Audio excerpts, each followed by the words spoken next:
Lucia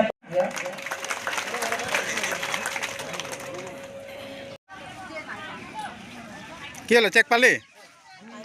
কি অনুভব কি বলবি সরকারকে কি বলবি সরকারকে কি বলবো আমাদের পাইলি চেক ৫,০০০ মানে কাম করে বলে হে বাগানের মানুষ লাগি আর ধন্যবাদ দিচ্ছি স্যারকে আমাৰ বাবে আনন্দৰ দিন আজিৰ দিনটোত মাননীয় মুখ্যমন্ত্ৰী মহোদয়ৰ উপজা দিন আৰু এই উপজা দিনটোত আমি মহালক্ষী চাহ বাগিচাত আৰু ধুলি চাহ বাগিচাত আমি আমাৰ পৰিশ্ৰমী আমাৰ মা দেউতাসকলক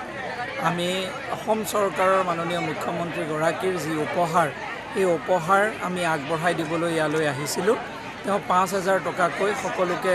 তেওঁ উপহাৰ আগবঢ়াইছে ২০০ বছৰীয়া এই গৌৰৱোজ্জ্বল ইতিহাসৰ তেওঁলোকে সাক্ষী হোৱাৰ বাবে আৰু এখন সমৃদ্ধশালী অসম নিৰ্মাণত যি ভূমিকা পালন কৰিছিলে চাহ শ্ৰমিকসকলে তাৰ বাবে আৰু এই আঁচনিটোৱে নিশ্চিতভাৱে শ্ৰমিকসকলক অৰ্থনৈতিকভাৱে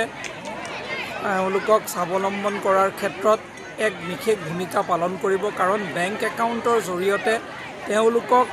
ফাইনেন্সিয়েলি ইনক্লুজন যিটো বুলি কোৱা যায় সেইটো কৰাৰ যিটো প্ৰয়াস মাননীয় মুখ্যমন্ত্ৰী ই সঁচাকৈ অতি গুৰুত্বপূৰ্ণ বিষয় আজি মাননীয় মুখ্যমন্ত্ৰী মহোদয়ৰ এনেধৰণৰ পদক্ষেপসমূহৰ বাবে আজি চাহ বাগিচাত এক নতুন পৰিৱৰ্তন চাহ বাগিচাত সৰ্বাংগীন বিকাশ চাহ শ্ৰমিকৰ মাজত এক উৎসাহৰ পৰিৱেশ আৰু নতুন প্ৰজন্মই যেন সপোন দেখাৰ এক নতুন পৰিৱেশ তেওঁলোকে পাইছে আমি আশা কৰিছোঁ মাননীয় মুখ্যমন্ত্ৰী মহোদয়ৰ নেতৃত্বত আৰু আমাৰ মাননীয় প্ৰধানমন্ত্ৰী নৰেন্দ্ৰ মোদী ডাঙৰীয়াৰ আশীৰ্বাদত নিশ্চিতভাৱে চাহ বাগিচাৰ সমাজখন এখন সমৃদ্ধশালী সমাজ হিচাপে ভৱিষ্যতে গঢ় লৈ উঠিব তাকে আমি আশা কৰিছোঁ মোৰ কথা ক'বলগীয়া সবাইকে মই আদিবাসীত ক'ম সবাইকে জোহার আর আজি তো ধরা আমাদেরকে 5,000 টাকা के चेक दिले बारे तो ठीक है किंतु सबे तो चेक में खुश नहीं खे सके किंतु हमारे जीटा हमारे सरकारे बोली रहे जे माटी पाट्टा দিব আর 550 টাকা করে হাজারা বাগান হাজারা বাড়াও বলি রহে কিন্তু ওটা তো নাই হলে 5,000 দিকে খুশলাল তো নাই হবে না যেটা আমাদেরকে মাটি পাট্টা পাবো লাগছিল এটা পাবো লাগে আর বাগান যা হাজারা জনটা 5,050 টাকা হবো লাগে এটা পাবো লাগে 550 টাকা আর মাটির পাট্টার উপরে কি বলবে মাটির পাট্টার উপরে যেহেতু মানে 250 টাকা হাজারাই সাফিসিয়েন্ট নহয় তুই খাবি নে ববি নে স্কুল পড়াবি নে বিভিন্ন ধরনের সমস্যা আহে এটা তো নাই পারাবে এখন ধর আমাদের 250 টাকা হাজারা আমি এখন ছানাপুনাকে লিখাবো পড়াবো না ভাই আমাদের বাইরে কাম খরচা করতে পারে নাই পারা কোনো দিকে আমাদের सब चावल दाल तो सब रेशन पाती सब किनाई हुई है बागान में कितना रेशन पाए না পাই তো কি বলবি সরকার কি আহ্বান জানাবে আমাদেরকে যদি যেটা 500 টাকা যেটা হাজারা যে দিবার আহে ওটা দিয়ে দিলে ভালো হবে বলে আমাদের মাটি পাট্টাটা প্রদান করবো বলে রহে ওটা তো বহুত দিনলে বলে আহে দিয়ে আহে বলে কিন্তু আজিলে তো দিয়াল নাই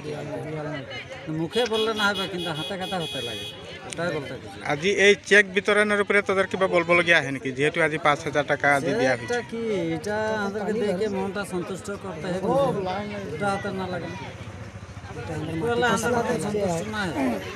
550 টাকা হাজার হবো লাগছিল পাবো লাগে পাইপ এখন 250 টাকা হাজার আমাদের কেতনাটা নাই পারবো না ছানা আপনা লিখা পড়া করি আহেন 5,000 টাকা তো এটা জানবে তো আমাদের বাগানের দরমাটাই লাগে আমাদের দরমাটাই লাগে হয়তো কাটাকাটি করে এটাই দেয় আনি কি